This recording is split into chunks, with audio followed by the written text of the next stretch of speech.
दोस्तों, स्वागत है आप सभी लोगों का इंडियन फ्लाइंग चैनल पर। आज की इस वीडियो में हम लोग बात करने वाले हैं दुनिया भर से जुड़ी हुई एयरलाइंस से कुछ जरूरी और काम की खबरें।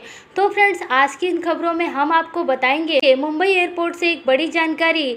इसके साथ साथ यहाँ पर अब भारत में आपका फ्री में कोरोना वायरस का टेस्ट होने वाला है।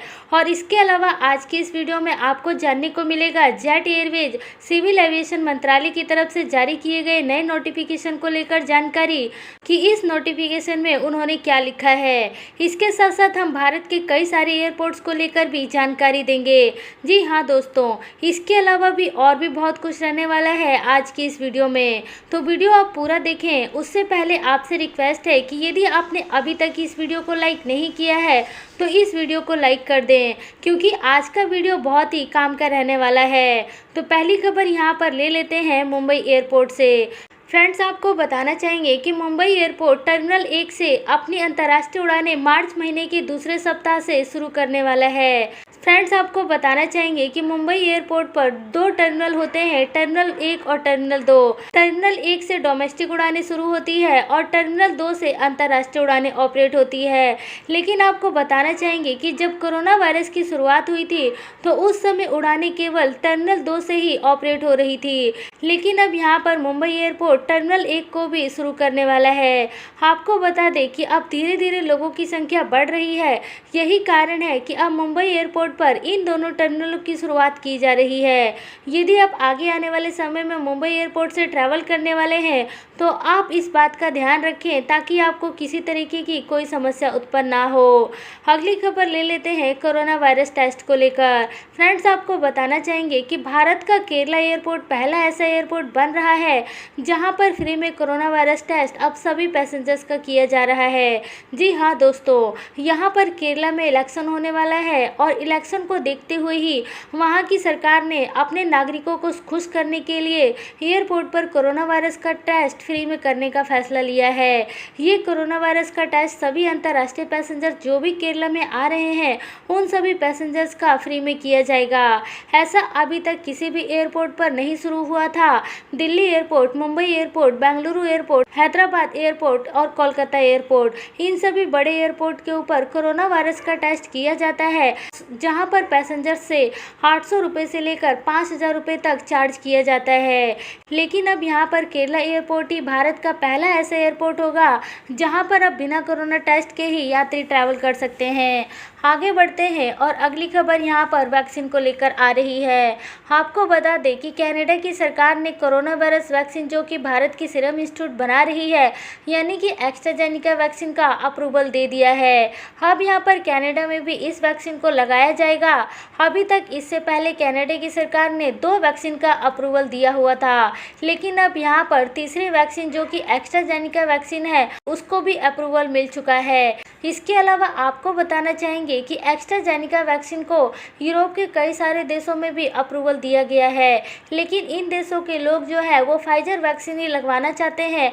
एस्ट्राजेनेका वैक्सीन को कोई भी नहीं लगवाना चाहता। आगे बढ़ते हैं और अगली खबर ले लेते हैं। यहाँ पर एविएशन मंत्रालय की तरफ से नए नियमों को लेकर जानकारी। आपको बताना चाहेंगे कि यदि आप आगे आने वाले समय में भारत में फ़्लाइट के माध्यम से ट्रैवल करते हैं तो आपका किराया सस्ता हो सकता है। जी हाँ दोस्तों, यहाँ पर सिविल एविएशन मंत्रालय ये नया सर्कुलर लेकर आई है जिसमें कि एयरलाइंस कंपनियों को ये निर्देश दिए गए हैं कि यदि कोई पैसेंजर्स बिना सामान के ट्रैवल करता है तो उसकी फ़्लाइट की टिकट सस्ती की जाए। इसके लिए आपको टिकट बुक करते समय ही इसकी जानकारी देनी पड़ेगी कि आप फ्लाइट के दौरान कितना सामान लेकर ट्रैवल कर रहे हैं। इसमें पैसेंजर्स को केवल थोड़ा बहुत सामान ले जाने की ही परमिशन होगी। यदि आप ज़्यादा सामान लेकर जाते हैं तो उसके लिए आपको एक्स्ट्रा अमाउंट देना पड़ेगा। आगे बढ़ते हैं और अगली खबर यहाँ पर स्पाइस जेट से आ रही है। फ्रेंड्स, स्पाइस जेट अपनी सी प्लेन की सर्विस बहुत ही जल्दी दिल्ली के यमुना रिवर से शुरू कर सकती है। आपको बताना चाहेंगे कि आ रही रिपोर्ट के अनुसार सी प्लेन की सर्विस यमुना नदी के रिवर फ्रंट से नैनीताल और टिहरी डैम तक के लिए शुरू की जाएगी। मौजूदा समय में स्पाइस जेट अपनी उड़ान केवल साबरमती रिवर फ्रंट से स्टैच्यू ऑफ यूनिटी तक ही ऑपरेट कर रही है। लेकिन यहाँ पर भारत सरकार का टारगेट है कि सी प्लेन की सेवा जो है वो बाकी दूसरे टूरिस्ट लोकेशन पर भी शुरू की जाए, जिससे कि इन जगहों पर ट्रैवल करने वाले लोगों की संख्या में बढ़ोतरी हो सके। आगे बढ़ते हैं और अगली खबर यहाँ पर आ रही है डीजीसीए की तरफ से। डीजीसीए ने अंतर्राष्ट्रीय उड़ानों के ऊपर प्रतिबंध को 31 मार्च तक बढ़ा दिया है। आपको बताना चाहेंगे कि इसको लेकर पहले से ही उम्मीद थी, लेकिन अब यहाँ पर डीजीसीए ने कंफर्म जानकारी दे दी है कि अंतर्राष्ट्रीय उड़ानें 31 मार्च तक बंद रखी जाएंगी। हालांकि भारत सरकार ने कोरोना वायरस के समय से ही पूरे तरीके से अंतर्राष्ट्रीय उड़ानों के ऊपर प्रतिबंध लगा रखा है और केवल एयर बबल्स और वंदे भारत मिशन के तहत ही उड़ानों को चालू किया है। अभी भी दूसरे देशों से आने वाले लोगों के ऊपर प्रतिबंध है और केवल भारतीय नागरिक ही या फिर जिनके पास भारत का वीज़ा है वही लोग भारत में आ सकते हैं। आगे बढ़ते हैं और अगली खबर यहाँ पर आ रही है दिल्ली और हांगकांग के बीच में उड़ानों को लेकर। जी हाँ दोस्तों, यहाँ पर दिल्ली और हांगकांग के बीच में एयर इंडिया फिर से अपनी फ़्लाइट्स को शुरू कर रही है।